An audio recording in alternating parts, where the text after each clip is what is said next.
வணக்கம், நான் மணிகண்டன் பேசுகிறேன். என்னோட குழந்தைக்கு உடம்பு சரியில்லாத காரணத்தால் மாண்புமிகு உயர்நீதிமன்றம் எனக்கு 15 நாள் பரோல் விடுப்பு கொடுத்தாங்க. இந்த 15 நாள் பரோல் விடுப்பில் நான் என்னோட தொலைஞ்சு போன அத்தனை சந்தோஷங்களையும் மீட்டெடுத்த மாதிரி எனக்கு ஒரு உணர்வு, அப்படி ஒரு சந்தோஷம். அது மட்டும் இல்லை, சிறையிலேருந்து வெளியில் குடும்பத்து கூட இருக்கக்குள்ள தான் வாழ்க்கையோட அருமை எனக்கு என்னானே தெரியுது. குடும்ப தலைவனாக என் வாழ்க்கையை தொடங்கினேன். இத்தனை ஆண்டுகள் சிறையில் என் இளமையை தொலைத்ததை எண்ணி வெட்கி தலை குனிகிறேன். ஒரு நிமிடம் கோபத்தால் 27 ஆண்டுகள் சிறை தண்டனை, 1/4 நூற்றாண்டுகள் என் வாழ்க்கையில் காணாமல் போனது. வன்முறை என்றுமே ஒரு பிரச்சனைக்கு தீர்வாகாது, பகையும் தீராது. பகை என்பது ஒரு மனிதனுக்கு இழப்பை மட்டுமே தரும். இதை புரிந்து கொள்ள எனக்கு 27 ஆண்டுகள் தேவைப்பட்டது. எவ்வளவு பெரிய மாவீரனாக இருந்தாலும் அவனது வீரமும் ஒரு நாள் முற்று பெறும்.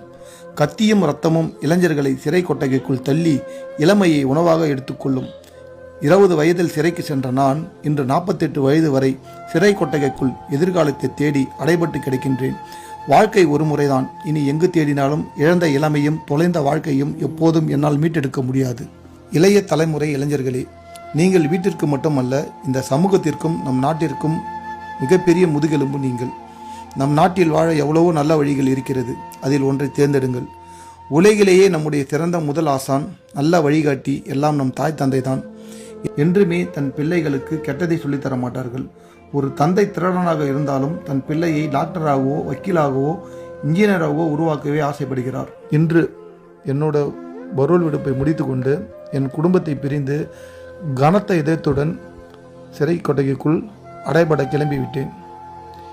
இனி ஒரு காலம் குற்ற சம்பவத்தில் ஈடுபடாமல் திருந்திய மனிதனாக என் மனைவி பிள்ளைக்காக வாழவே ஆசைப்படுகிறேன். நன்றி.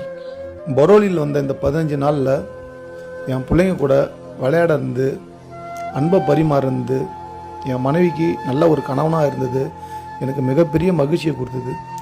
எவ்வளோ பெரிய கொடூர குற்றவாளியாக இருந்தாலும் தன்னோட குடும்பம் அந்த கொடூர குற்றவாளியை மாற்றிடும்ன்றது நம்ம கேள்விப்பட்டுக்கிறோம். ஆனால் என்னை போல் ஒருத்தவங்களை ஒரு குடும்பம் என்னை இந்த அளவுக்கு மாற்றிடுச்சு எனக்குள்ள எனக்கு ரொம்ப சந்தோஷமாக இருக்குது. இனி வரும் காலங்களில் என் மனைவிக்காகவும் என் பிள்ளைங்களுக்காகவும் வாழ ஆசைப்பட்றேன். வாழறதுக்கு வழி கொடுங்க.